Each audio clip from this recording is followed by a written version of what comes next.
before this video begins, I want to clarify that I know the title is a little extreme, but there's a reason I'm making this video, and it's because I'm very frustrated with this game. I'm so frustrated that I was just like, okay, you know, I have to make a video about this.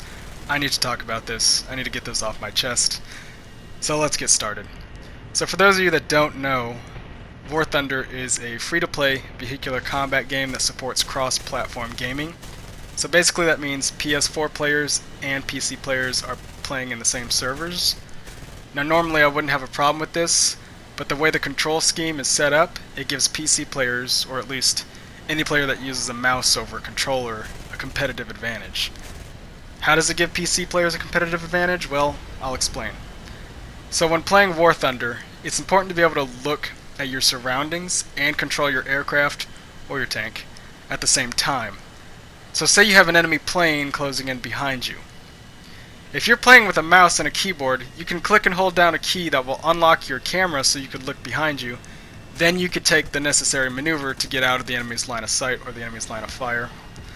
But if you're playing with a controller, you have to hold down on the D-pad to unlock your camera to look behind you. If you're holding down on the D-pad, you can't turn your vehicle because the left analog stick is what turns your vehicle. Your left thumb can only do one thing at a time. So if you're in a plane battle, you have no idea where to turn because you can't look behind you. And if you're turning, you can't look behind you. See the problem? It's one of the many problems with the control scheme. Even on PS4, the name of the control scheme is mouse aim. And mouse aim is the stupidest, most ridiculous thing ever. I don't even know why it's an option for console players. In almost every video game that has planes or jets, the control scheme is very similar. Pull on the analog to turn the plane up, push forward on the analog to push the nose down. L1's to yaw left, and R1's to yaw right. It's like that in Battlefield, Ace Combat, The Crew, Grand Theft Auto, Saints Row, Tom Clancy's Hawks, and many, many more games. And then you have War Thunder. Okay? You don't even control your airplane in War Thunder. You just move the cursor around the screen and your plane follows the cursor. The only thing the player can control during flight is roll. You don't even have full control over that because after you're done with your input, the plane will automatically level. It'll level its wings because that's how planes work. That's just how they work. And I want to give this game credit for having the amount of realism that it does, but when you have a control scheme that just doesn't reflect on how planes operate at all, it just takes away from the experience. And some of you might be saying, well, just change the controls, you can change them in the settings. No, you can't change the control schemes and have a playable experience unless you have a doctorate in computer science, because there's not enough physical buttons on the controller to do everything you need, because most games that involve flight don't require you to control the flaps or the air brakes or the radar. And that's a major problem too, is that there's just simply not enough buttons on the controller.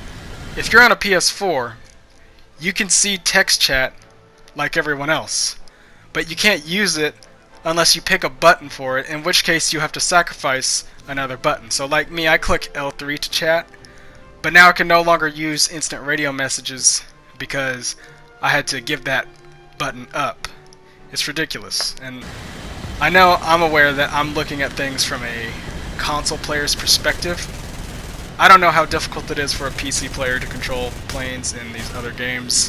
I've always just assumed that it's just as easy as using a controller, but that might not be the case. In fact, there's this one War Thunder YouTuber that I watch, Philly Daily, and he had this to say about the conventional control scheme in Ace Combat 7. My next gripe with the game is how you control the aircraft. I just don't understand how lack of insight there was to how we were to control it. Rudder is a max key, which means that you either press it and go 100% or you go 0. There's no fine tuning, so you fly around like an idiot the whole entire campaign unless you want to use a joystick. So if you're like me, then you're thinking, That's totally BS. You have way more control of your aircraft in Ace Combat than you do in War Thunder. But he's looking at things from a mouse user's perspective. So I realize that this video probably doesn't resonate well with PC players, and I'm sure I'm just giving my opinion, okay? I'm just giving my opinion on the topic, because it does get annoying whenever I'm getting my ass kicked by a PC player, because he can do things that I can't do. But I still don't hate the game. In fact, according to my PSN, War Thunder was my most played game of 2018. And as you can see, I do have the F-100 and a bunch of other jets. I obviously spend a lot of time playing this because I do like it, and at the same time it frustrates me, so I just had to make this video just to get it out of my system. And I'm not even going to get into the fact that everyone in this game feels the need to take your kills. That's a different video, okay? But anyway, I'm done ranting for now. So thanks for watching. Please do subscribe, and until next time.